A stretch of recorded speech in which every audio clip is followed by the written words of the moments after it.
Assalamualaikum warahmatullahi taala wabarakatuh. Alhamdulillah, Allahumma sholli ala sayyidina Muhammadin wa ala ali sayyidina Muhammad, amma ba'd. Baik, seperti biasa saya akan mendoakan semoga subscriber dimanapun berada yang melihat channel saya diberikan perlindungan oleh Allah Subhanahu wa taala dari segala macam bentuk mara bahaya dunia, mara bahaya akhirat. Amin ya rabbal alamin. Seperti biasa, mari simak dari pemaparannya Pak Ugroseno. Bagus sekali, ini tentang hukum, supaya kita tahu hukum-hukum yang terjadi di Indonesia seperti apa. Inilah perbincangan Pak Ugroseno dan temannya, siapa Pak Didit, siapa itu ya, yang pakar hukum, yang satu Wakapolri, Pak Ugroseno. Semoga kita doakan, semoga orang-orang baik semakin bermunculan, supaya Indonesia ini dirawat dengan secara demokrasi, secara Undang-Undang 1945 ya. Baik, tanpa lama-lama mari kita simak langsung videonya dari Pak Ugroseno. Check it out. Jangan lupa subscribe ya, subscribe sama Pak Ugroseno supaya kalian semakin paham tiap hari mendengarkan ilmu pengetahuan baru. Terima kasih. Ini supaya kenapa saya angkat bicara tentang masa lalu ya. Karena untuk mengingatkan bahwa hubungan senior junior di alumni Akademi Kepolisian ini harusnya tetap dibangun seperti hubungan kakak adik. Ya kan? Misalnya gini, ada kakaknya datang ke situ, pasti bukan akan ngerepoti lah. Kakaknya enggak. Tapi datang tuh say hello, ngobrol, beri pandangan juga. Ya. Jadi jangan dianggap bahwa kita mau ngerepoti, nggak ada. Ya, mudah-mudahan ini bicara seperti ini bisa didengar para adik-adik kita masih aktif seperti itu ya. Jadi jangan kita juga nggak merasa benar gitu kan. Mungkin kita juga kurang. Kita pernah mungkin berbuat sesuatu yang kok beda dulu dengan sekarang. Kan mau diskusi seperti itu ya, seperti itu. Jadi ya mudah-mudahan walaupun waktunya singkat tapi nanti sering kita diskusi ya, Mengingat masa lalu ya. Iya, mengingat masa lalu seperti apa, misalnya bagaimana teknik mengungkap suatu kasus gitu Mas. Jadi ini ceritanya, nanti saya ceritanya gini. Pada saat mengungkap kasus kaitan dengan perampokan pembunuhan itu di Polsek itu, saya ditanya Kapolres. Waktu itu Kapolresnya Pak Beni Setiawan. Ugro, kamu sanggup berapa lama mengungkapnya? Saya minta waktu 1 minggu Pak.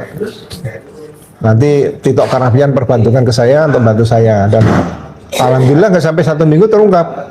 Barang bukti semua dapat seperti itu. Jadi, nah ini mungkin saya agak guyon sedikit kan. Saya ditanya Kapolda waktu itu Pak. Kapolda misalnya Pak Jenderal HM Ritonga, mungkin denger ya? Ritonga ya. Ya, yang pernah jadi ketua DPRD DKI. Nah, saya ditanya, Dek, kamu bisa ungkap cepat dari mana?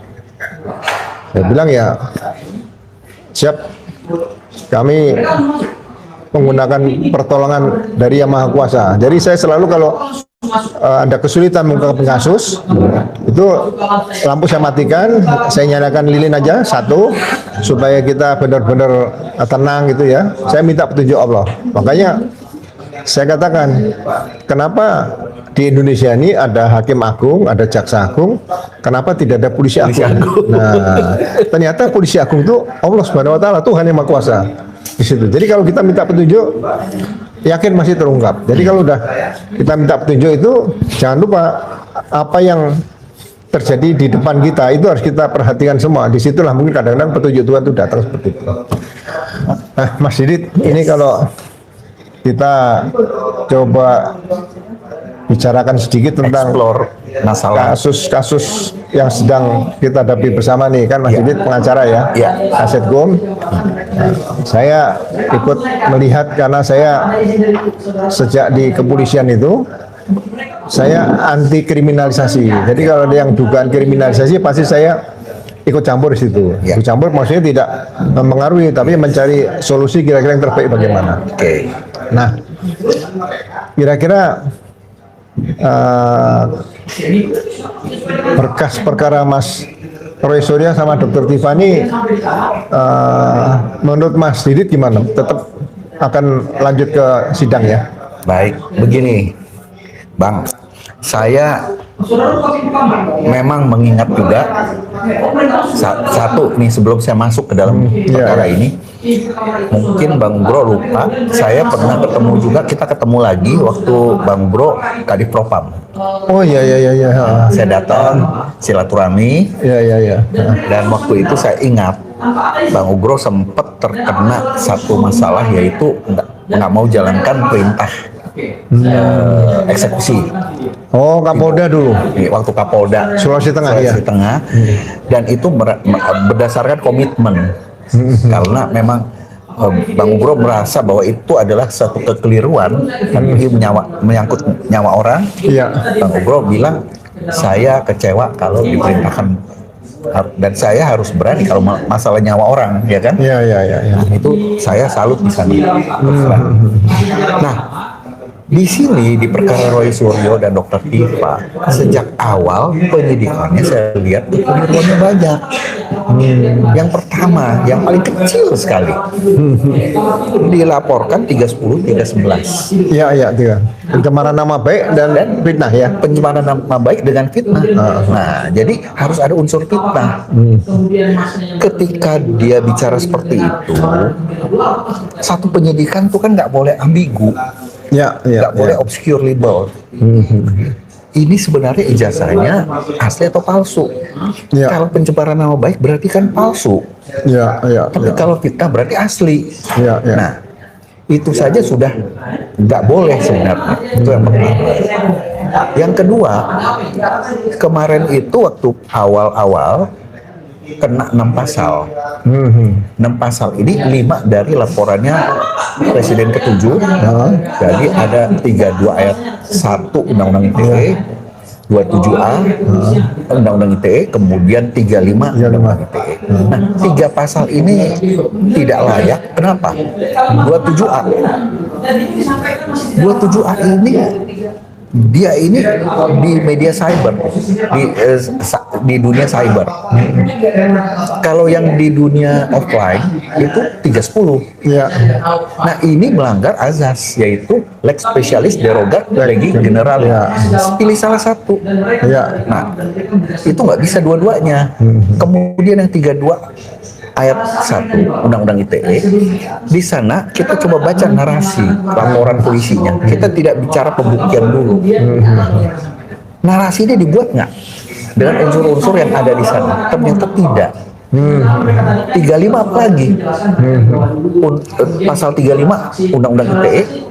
Jadi ada sesuatu dokumen atau informasi elektronik diubah, dimanipulasi sehingga seolah-olah otentik. Jadi artinya sumbernya itu harusnya tidak otentik, menjadi otentik gara-gara perbuatan. Kan udah nggak masuk akal. Nah, waktu itu saya bilang, saya tenggarai, ini 2 pasal adalah pasal selundupan. Kalau mau ditahan, ditangkap, ditahan bisa. Pasti semua orang udah menduga seperti itulah. Ya, sejak awal. Nah, ada lagi pasal 1 selundupan, yaitu 28 ayat 2. 28 ayat 2 ini pelapornya bukan Jokowi, Dewi Cumanan. Narasi dia juga nggak karuan. Dia bilang begini, saya laporkan 2 pasal, 160 dan 28 ayat 2 Undang-Undang ITE. Narasinya adalah Roy Suryo dan kawan-kawan mengucapkan kata-kata yaitu ijazah Jokowi palsu. Lah, kalau itu kan namanya harusnya yang marah, yang lapor dan sudah dilapor oleh Jokowi. Setidaknya kalau dia mau sebagai saksi pelapor boleh, tapi harus membawa surat persetujuan. Dan dia nggak boleh ngaku jadi korban. Di sana dia ngaku jadi korban. Nah, itu pasalnya dan laporannya digabung. dengan Ya. 3 laporan lagi, yaitu Andi Kurniawan dan Samuel Sweken, tapi itu pasal 160 KUHP dua-duanya itu memang dibuang, nggak masuk. Kan penghasutan untuk melakukan tindak pidana Iya, iya, iya. terhadap penguasa, dan itu delik material, bukan delik form, jadi itu nggak bisa. Nah, terakhir 28 ayat 2 Undang-Undang ITE dihilangkan. Kemudian pasal 27A dihilangkan juga. Tinggal 4 pasal, 310, 311, kemudian 32 ayat 1 dan 35 Nah, ITE. Nah, problemnya lagi dalam penetapan yang dilakukan oleh penyidik Polda, dia mengkombinasikan antara 311 dirubah menjadi 434, 310-nya tetap nggak dirubah. Nah, ini kan jadi menimbulkan kebingungan, menimbulkan ketidakpastian hukum. Kan undang-undang yang satu dipakai ke undang-undang yang ini juga, yang satu undang-undang yang baru, yang satu undang-undang yang lama. Kalau mereka berpendapat kan 310 itu lebih ringan dendanya, sehingga mereka mau pakai itu lex paperio yang menguntungkan tersangka. Itu pasal 1 ayat 2 dulu KUHP, sekarang pasal 3 ayat 1 KUHP. Boleh, tapi tidak mencantumkan pasalnya, tapi ancamannya yang diambil yang lebih ringan. Tidak menuntut lebih. Nah, itulah namanya penerapan dari asas lex paperio. Jadi kan nggak bisa dia formalitasnya dia pakai pasal-pasal yang undang-undangnya udah dicabut, menimbulkan kerancuan, ketidakpastian hukum. Jadi inilah yang harusnya dimasalahkan. Dan pasal 32 ayat 1 dan 35 ini 2 pasal sundutan sekarang digugat oleh para purnawirawan TNI. Dan itu dianggap pasal selundupan. Apakah ini mencampur adukan dengan pidana? Tidak. Purnawirawan bilang, mereka dalam gugatannya mengatakan, polisi, ini kalau orang lapor jangan nyelundupin pasal. Mau dipraper nggak bisa. Karena praper itu bukan upaya paksa. Nyelundupin pasal kan bukan upaya paksa. Nggak bisa dipraper. Tapi kalau dicari norma hukumnya belum ada. Jadi mereka memberikan satu contoh. Ini perkara Roy Suryo. Nanti dalam persidangan saya yakin mereka sudah siapkan Roy Suryo yang lain sebagai contoh. Jadi bukan hanya satu kejadian. Tapi kita fokus di sini. Ini ada pasal selundupan. Kalau sampai terbukti memang itu pasal selundupan, karena tidak perlu pembuktian terlalu sulit. Dilihat aja laporan polisinya. Ada nggak uraian peristiwa? Kalau nggak ada, berarti kan selundupan. Kan kita masa kalau bikin laporan uraiannya kita melihat ada orang naik pagar pompa tengah malam, keluarnya bawa, misalnya dia bawa sepeda, berarti kan kita tahu pasalnya pencurian. Nah, kok tahu-tahu ada pasal pemerkosaan gitu kan? Nah, ini selundupan ini pasal. Jadi itu contohnya. Nah, jadi jangan sampai warga negara dipersulit, di-abuse hak-haknya, hak dia sebagai warga negaranya oleh orang-orang secara penyelundupan hukum, penyelundupan pasal. Jadi di sini coba logikanya, kalau ini tetap didakwakan 2 pasal ini, kemudian di gugatan CLS dikabulkan bahwa ini ada pasal selundupan, tidak campur pidana, tapi apa jadinya? Dampaknya ada. Dakwaan jaksa menjadi apa? Melawan HAM, melanggar HAM. Pelanggaran itu. Ya, berarti kan orang didakwa dengan pasal-pasal yang ancamannya berat. Padahal KUHP yang baru tetap menggunakan kalau ada peristiwa, ya kan, sedang ditangani atau sebelum tangani, kemudian lahir KUHP baru, kan menggunakan KUHP baru, atau yang lebih menguntungkan bagi tersangka kan gitu. Ya. Ya kan? Jadi kalau sekarang dilihat di KUHP baru pun kalau misalnya perbuatan tersebut sudah tidak menyatakan tidak ada sanksi pidana, kalau misalnya sudah dapat vonis dari pengadilan itu pun harus dikeluarkan seperti itu. Jadi KUHP ini lebih memberikan kepastian hukum seperti itu kan? Betul. Dan lagi sudah diatur pidana tidak boleh dengan analogi. Oh ya, ya itu di pasal Ini analogi ya, nih, nggak boleh. pasal 1 ayat 3. Harus secara eksplisit di situ ya. Ya. Makanya seperti pasal berkaitan dengan seorang korbannya misalnya wanita kan, itu kalau nggak salah ada 14 pasal atau berapa? Pasal 284 sampai 298. Itu cukup. Untuk kalau pasal KUHP yang lama ya, berkaitan dengan kalau korbannya wanita itu loh. Itu kan ada pasal 284, 285 dan sebagainya ke atas gitu loh. Jadi pencurian juga tidak bisa dipukul rata, ada 362, 363, 365. Itu kan masuk delik aduan. Iya, 368 seperti itu kan semuanya udah diatur. Jadi betul tadi kalau Mas Didit bilang ini secara eksplisit nggak boleh dianalogikan ya memang harusnya KUHP itu seperti itu ya. Betul. Dan sudah ada larangannya. Berarti secara legalitasnya sudah ada, nggak boleh gitu. Nah, terus kira-kira saya nggak tahu ke depan nanti ini kan mau masih sidang nih. Sidang nanti kan menggunakan hukum acara pidana yang baru hakim nanti. Yes. Ya kan? Nah, di sini kan ada restoratif justice dan ada penghentian penyidikan nih. Ya. Apakah penghentian penyidikan nanti harus dimintakan penetapan pengadilan? Nah, Ini tadi tanda tanya nih. ya, saya sempat mendengar dan melihat ya kan pendapat Bang Ugro mengenai restoratif justice dan itu sangat tepat sekali. Jadi karena ada di pasal 79 ada syarat yaitu pencabutan LP. Pencabutan LP, laporan polisi. Laporan polisinya ini kan menjadi platformnya. Iya. Menjadi pondasi. Kalau dicabut ya bangunannya ambrol. Rontok udah ya. Rontok. Iya. Nah, kalau SP3 dia bilang begini, Bang. Sepakat banget.